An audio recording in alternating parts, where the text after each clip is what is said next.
লঘুচাপের বর্ধিতাংশ পশ্চিমবঙ্গ ও তৎসংলগ্ন এলাকা পর্যন্ত বিস্তৃত রয়েছে। এর ফলে আগামী 5 দিন দেশের বিভিন্ন অঞ্চলে হালকা থেকে মাঝারি ধরনের বজ্রবৃষ্টি হতে পারে বলে জানিয়েছে আবহাওয়া অধিদপ্তর। আবহাওয়াবিদ এ.কে.এম. নাজমুল হক এই তথ্য নিশ্চিত করেছেন। তিনি জানান, লঘুচাপের বর্ধিতাংশ পশ্চিমবঙ্গ ও তৎসংলগ্ন এলাকা পর্যন্ত বিস্তৃত রয়েছে। সেই সঙ্গে মৌসুমের স্বাভাবিক লঘুচাপ দক্ষিণ বঙ্গোপসাগরে অবস্থান করছে।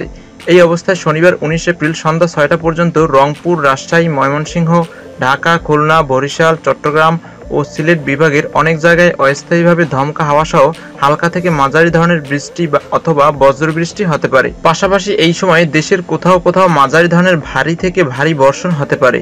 এছাড়া সারা দেশে দিন ও রাতের তাপমাত্রা প্রায় অপরিবর্তিত থাকতে পারে। রবিবার 20 এপ্রিল সন্ধ্যা 6টা পর্যন্ত চট্টগ্রাম ও সিলেট বিভাগের কিছু কিছু জায়গায় এবং রংপুর, রাজশাহী, ময়মনসিংহ, ঢাকা, খুলনা ও বরিশাল বিভাগের 2-1 জায়গায় অস্থায়ীভাবে দমকা হাওয়া সহ হালকা থেকে মাঝারি ধরনের বৃষ্টি অথবা বজ্রবৃষ্টি হতে পারে।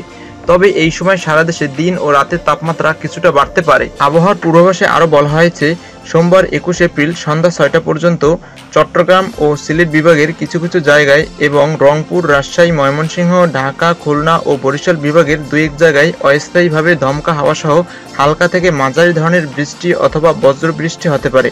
তবে এই সময় বাড়তে পারে তাপমাত্রা। মঙ্গলবার 22 এপ্রিল সন্ধ্যা 6টা পর্যন্ত সিলেট বিভাগের কিছু কিছু জায়গায় এবং রংপুর, রাজশাহী, ময়মনসিংহ, ঢাকা, খুলনা, বরিশাল ও চট্টগ্রাম বিভাগের 2-1 জায়গায় অস্থায়ীভাবে দমকা হাওয়া সহ হালকা থেকে মাঝারি ধরনের বৃষ্টি অথবা বজ্রবৃষ্টি হতে পারে।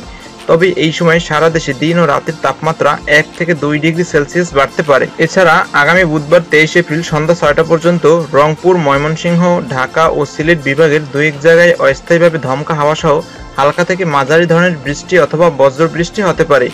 আর এই সময়ে সারা দেশে দিন ও রাতের তাপমাত্রা কিছুটা বাড়তে পারে।